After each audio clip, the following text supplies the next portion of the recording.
Hello guys, magandang umaga sa inyong lahat. Tara at pag-usapan natin kung bakit hindi mo kailangan bitawan ang trabaho mo ngayon para ipagpalit sa pagiging virtual assistant VA.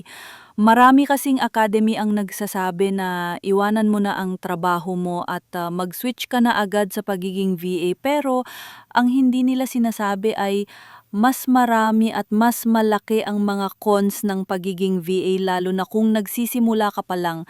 Oo, malaki ang kita pero mas malaki na rin ang kompetisyon ngayon. Hindi tulad noong panahon ng pandemic na nagsisimula pa lang ang karamihan.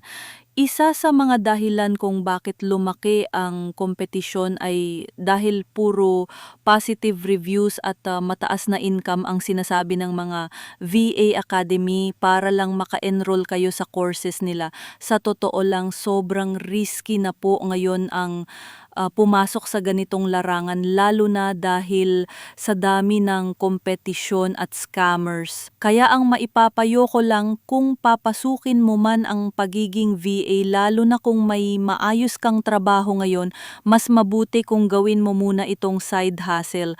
Mas madali pa nga minsan ang makahanap ng trabaho sa Jollibee kaysa makakuha ng kliyente bilang VA. Kaya be cautious always. Hindi lahat ay pinalad sa larangang ito. Kaya uulitin ko, don't depend your life on being a VA. Malaking risk ang papasukin ninyo.